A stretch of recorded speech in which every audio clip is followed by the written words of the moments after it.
ভগৱান এইটো এটলিষ্ট আমি 50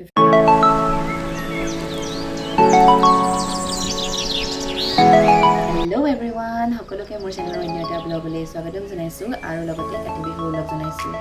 সকলোকে চাব বুলি আশা ৰাখিছোঁ আৰু মোৰ স্কিন কেয়াৰ শ্বেয়াৰ কৰিম সময় অনুসৰি আমি আমাৰ স্কিনখনৰ যত্ন ল'ব লাগে আৰু সেইকাৰণে মই মোৰ ভালেমান দিন হৈ গ'ল এই স্কিনখনৰ যত্ন লোৱা মই যিহেতু ক'তো যাব নোৱাৰোঁ সেইকাৰণে মই ঘৰতেই মোৰ স্কিনখনৰ যত্ন লওঁ আৰু কেনেদৰেনো মই স্কিনখনৰ যত্ন লওঁ আপোনালোকৰ লগত তাকে শ্বেয়াৰ কৰিম সেয়াই আপোনালোকে যদি ভিডিঅ'টো ভাল পায় তেনেহ'লে শেষলৈকে চাব বুলি মই আশা ৰাখিলোঁ ফেচ ৱাছ কৰি আহিছোঁ গা ধুওঁতে তাৰপিছত মই একো ইউজ কৰা নাই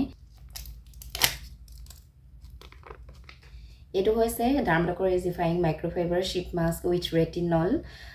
সুইটেবল ফৰ অল স্কিন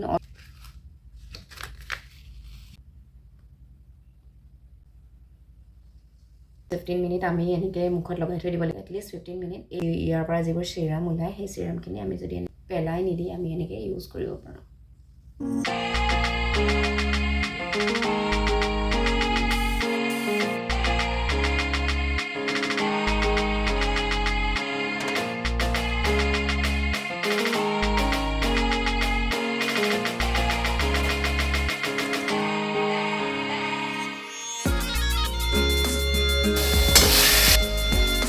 আজি মই ঔটেঙাৰ সৈতে মাছৰ এখন খুব ধুনীয়া আঞ্জা ৰান্ধিম মাছৰ আঞ্জাখন ৰান্ধিবলৈ মই প্ৰথমতে এই মাছখিনি এনেদৰে ফ্ৰাই কৰি লৈছোঁ এইখিনি ঘৰৰ মাছ মানে আমাৰ ঘৰৰ পুখুৰীৰ মাছ আৰু মাছখিনি ফ্ৰাই কৰি লোৱাৰ পিছতেই মই সেইখিনি তেলতে গৰম তেলত জিৰা কেইটামান ফুটুৱাই দিছোঁ আৰু তাৰপিছত দিছোঁ মই পিঁয়াজ দুটা মিডিয়াম চাইজৰ পিঁয়াজ এনেকৈ কাটি দিছোঁ আৰু পিঁয়াজখিনি অকণমান ৰঙা হোৱাৰ পাছতেই মই তাত দি দিম নহৰু আদা বটা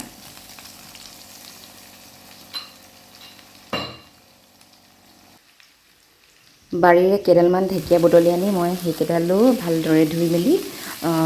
মোৰ আঞ্জাখনত দি দিছোঁ ঢেকীয়া বুলি ক'লে আৰু ঢেকীয়া আৰু ঔটেঙাৰ মানে যিটো এটা কম্বিনেশ্যন হয় ন সেইটো বহুত বেছি ভাল লাগে সকলোৱে জানে আৰু এয়া ঢেকীয়া ঔটেঙাৰ কাহিনী নহয় জানো এইবাৰ মই এয়া অকণমান হালধি আৰু লগতে অকণমান নিমখ মানে সোৱাদ অনুসৰি অকণমান নিমখো দি দিছোঁ ঢেকীয়াখিনি 30% ভজা হোৱাৰ পিছত মই ইয়াত দি দিম আগতে বইল কৰি থোৱা ঔটেঙাখিনি আৰু ঔটেঙাৰ লগত মই আলু বইল কৰি থৈছিলোঁ যিখিনি মই পাছত দিম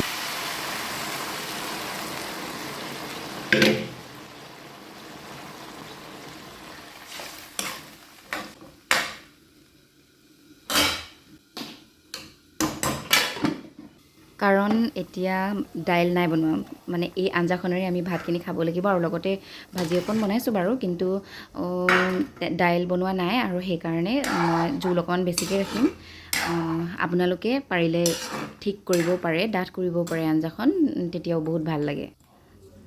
উতল অহাৰ পিছত মই তাত দি দিছোঁ মাছখিনি এতিয়া অকণমান দেৰি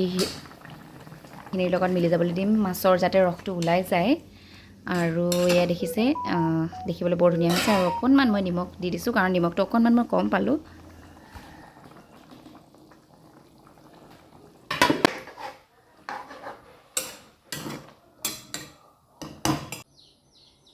এয়া ৰেডি হৈ গ'ল আমাৰ ঔটেঙা আৰু মাছৰ আঞ্জাখন খাবলৈ বহুত টেষ্টি হৈছিলে আপোনালোকেও ঘৰত ট্ৰাই কৰি চাব পাৰে আৰু মোক কমেণ্টত জনাবলৈ নাপাহৰিব দেই এইফালে গীতক দেখিছেনে সি আজিকালি অকল এই কুকুৰাকেইজনীৰ লগতেই লাগি থাকে ভিতৰৰ পৰা চাউল আনিব আৰু ইহঁতক দি থাকিব মানে মোৰ লগতে লাগি থাক আৰু তহঁতি খালি মোক কাষে কাষে থাক মই চাউল আনিয়ে দি থাকিম মোৰ লগতে খেলি থাক ইহঁতৰ মাত শুনিলেই হ'ল আৰু সি য'তেই নাথাকক মানে সি আৰু দৌৰি দৌৰি আহিব চিধাই গৈ চাউলৰ বাল্টিংটোৰ ওচৰলৈকে যাব আৰু চাউল আনিবলৈ মৰমেই লাগে এইবোৰ চাই থাকি দিয়কচোন আৰু এইফালে মই কাতি বিহু উদযাপন কৰিছোঁ সৰু সুৰাকৈ নিয়মটো কৰিছোঁ আৰু তেনেকৈ বৰ বেছি বিশেষ একো কৰা নাই তুলসী তলত চাকি গছ দিছোঁ আৰু এইবাৰ আমাৰ যিহেতু খেতি কৰা নাই সেইকাৰণে আমি পথাৰলৈ নগ'লোঁ নহ'লে বাৰু পথাৰলৈ যাওঁ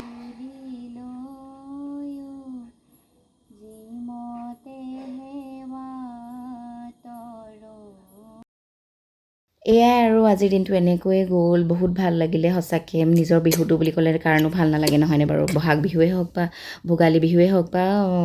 কাতি বিহুৱে হওক বহুত ভাল লাগে আমাৰ নিজৰ বিহুটোত আৰু এই গীতেও দেখিছেনে মোৰ লগত আহি একদম সেৱা ধৰিছেহি। ভালেই কথা বাৰু, এইবোৰ শিকিছে লাহেকৈ। আজি কিন্তু আমি বিহু বুলি একো পিঠা পনা বনোৱা নাই, যিহেতু কাতি বিহু কঙালী নহয় জানো, সেইকাৰণে পিঠা পনা একো বনোৱা নাই। কিন্তু মাৰ বৰ মিঠা খাবলৈ মন গ'ল আৰু সেইকাৰণে মই বনালোঁ চুজি। চুজিত মই অকণমান ৰিফাইন তেল আৰু ঘি অকণমান দি দিছোঁ আৰু তাত তেজপাত কেইখিলামান দি দিছোঁ আৰু কেইটামান কাজু কাটি দি দিছোঁ, দেখিছে। আৰু কাজুখিনি অকণমান ৰঙা পৰালৈকে মই ভাজি থাকিম এনেদৰে।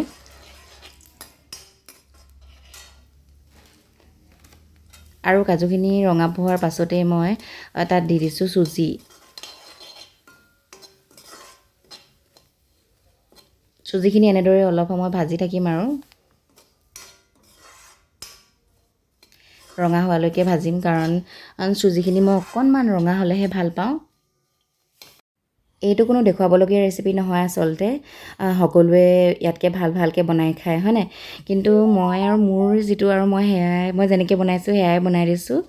মই কেনেকৈনো কি খালোঁ সেয়াই আপোনালোকৰ আগত দেখুৱাই দিছোঁ। আৰু এয়া মই জোখমতে চেনি অকণমান দি দিছোঁ। চেনিখিনি দিয়াৰ পিছতো মই চেনিখিনি গলি নোযোৱালৈকে আচলতে ল' ফ্লেমত এনেকৈ ভাজি থাকিম চুজিখিনি। তাৰপিছত মই দি দিছোঁ পানী। পানী অকণমান বেছিকৈ দিছোঁ।